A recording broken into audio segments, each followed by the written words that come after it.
And this is actually not my first attempt at a YouTube channel. I did actually have a channel. Hi, my name's John Cordy and this is actually not my first attempt at a channel. I've had a couple of sort of different things that I've done in the YouTube world. One of those was skateboarding with lions, and it was going really well. Had a couple of kind of really cool up and coming skateboarders, and we would do mostly sort of street work, stair sets and that sort of thing, but a kid got his face eaten off by a lion. Anyway, today's video is something I wasn't really hoping that I'd like as much as I do, but you've probably heard of Vemuram, and they got this tube screamer called the Overdrive Pro TSV808, and probably like me you thought, well, that's most likely, that's fine. Most likely that's a tube screamer in a brass enclosure. That's kind of what I thought, but I think I've come to the conclusion actually it's a pretty special pedal. Don't know exactly what it's doing. I think it's like somewhere between a tube screamer and a Timmy. If you're looking for a video where the knobs get moved, I didn't do that because I found I like the tone of that so much, and this is Jake's pedal. I didn't want to mess around with it, but you'll see, I think that's a normal tube screamer arrangement.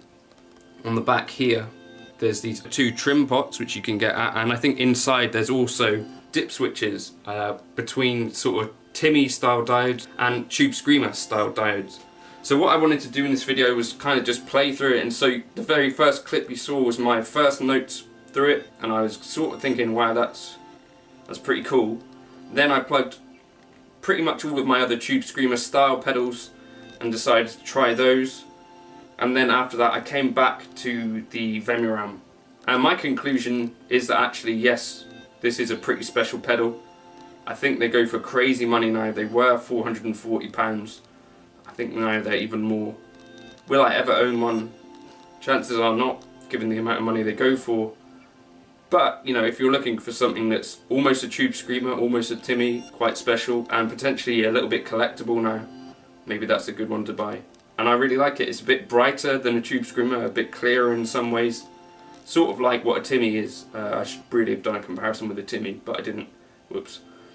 But I need to get it out of the house as soon as possible so that I don't fall in love with it. So this is probably all you'll see of this, but it sounds great.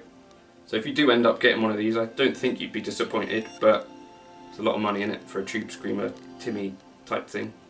Maybe if you wanted that sort of thing but didn't want to pay the money for one, you could just get a Timmy or a K-Line Pure Sky, and you'd probably get in the ballpark. I think that's a pretty special pedal. Thank you for stopping by. Here's some other playing through all of the other tube screamers.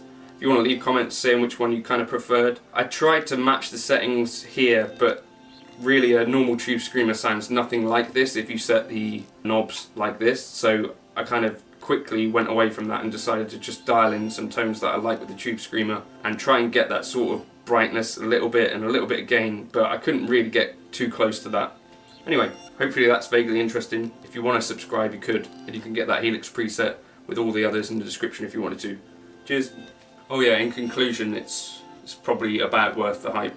Great pedal, but it's got to go. I cannot have that in the house. That's too much money for a pedal, isn't it?